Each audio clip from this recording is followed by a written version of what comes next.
more reviews and feedback, but also so they can go out and market the product. Which are passed through when you're carrying out tourism product development. Now we're going to look at the tourism product life cycle. I'm going to give you the one for Butler because it has been used. It began in the 1980s and has been used for many years in the tourism industry, and that has been tested as a concept in over 30 countries as a case study, and it has had numerous results. So I'm going to share that one. And in the Butler says tourism in itself, just like any other product, it has a life cycle. Products which are put on the shelf have expiry dates, and tourism products usually also have that. But when you're looking at the Butler system, you have to notice that over the years, because of the human effect or human impact onto the environment, this has highly affected the way different products are perceived. So products that previously had a longer lifespan currently might have a lifespan of 2 to 3 years because of the different marketing techniques, the different ways how investments are picked up and everything. So as we look at Butler's method, we have to look at the changing times and the changing demands and the effects we have on the environment. So now that has been put aside, let's look at the Butler's 8 steps in tourism product life cycle. First of all, we look at the exploration method. Previously, those years, 1980s, 1970s, 1960s, tourism, for something to become a tourism product, someone had to discover it. Even now, for something to become a tourism product or to be something talked about, someone has to first discover it, bring it out into the media, social media, Facebook, all these things, take a picture, have a video, write about it in the book. Uganda was called the Pearl of Africa by Churchill in the late 80s or 60s. I'm not so sure when exactly. But up to now, it's using the slogan, Pearl of Africa. There are movies which have been acted with Tanzania in the Serengeti, and some people come, actually Lion King, which has been recapped. I think it's going to have a new Lion King this year. It was based on Tanzania landscape and Kenya, the landscapes there. And this has highly promoted tourism, safaris. And I feel even this year, when the Lion King premieres and everything, the new version, the trips are going to skyrocket. Right now, as we speak, in Zanzibar, in Serengeti, rooms are fully booked. It's hard to find a room for clients in June, July. People were in March and the rooms are fully booked. So this exploration, this is where the product is discovered. Sorry, I went off track.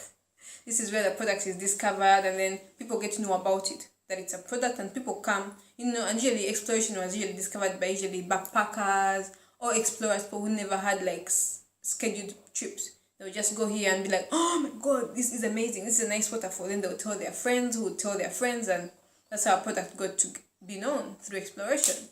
Then here we looked at investment. After the government has seen, all the communities around see that people keep coming here, but there's no restaurant, there's no hotel. Someone who has some money sets up a restaurant so that when people come, they buy food, and when other people come, they'll have where to stay. That's how the investment comes in. So when other people come, they're like, yeah, even these days there is food, there's a restaurant, we came, we stayed there for 5 days, we had food, we had what?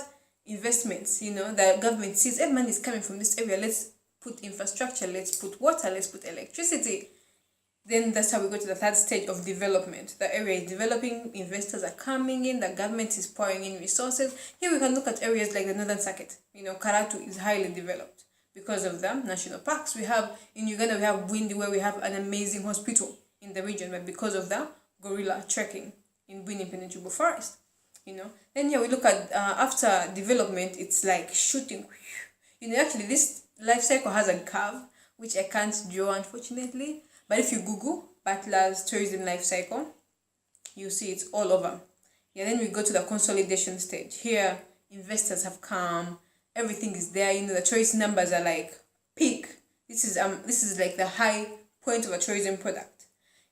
Investors have come in, tourists are flowing, it's beautiful, accommodation, the facility is great, it's all moving amazingly. Then they say usually during the consolidation stage you have to be very careful, because here a tourism product has a chance of going into what they call stagnation.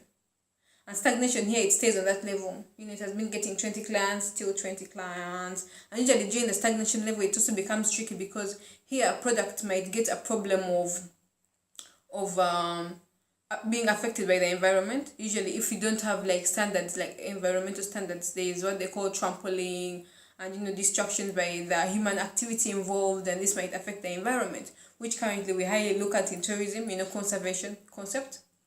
Yeah. So usually during the consolidation stage, then we move into the stagnation, which is the dangerous step, because after that, if you don't carry out rebranding, rejuvenation, product changing, introducing new ideas into the concept to bring back the previous clients and even attract more clients, you might have a problem of, after being in stagnation for a while, if you don't rebrand, restructure, you redevelop, or look at your product, don't rebrand, redevelop your product, restructure it, there's a chance that it's going to decline. But if you carry out proper branding, you pay high quality consultants, then here we shall look at rejuvenation stage. Or it might continue the stagnation stage for a while if you also look at the sustainability that you have put into play. All these concepts are very important.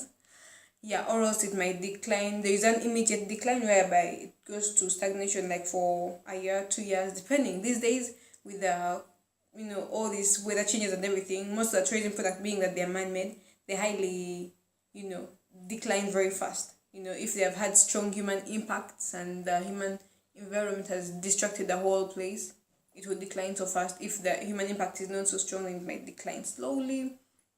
Yeah, all those things have to be put into play as you think about the tourism product development, because these days things change. Today's a tourism product, after a year, after a week or two, tsunami, tourism product is gone. Maybe the building is destroyed, maybe the beach, the sand has gone, all those things. So that's all I had for you today.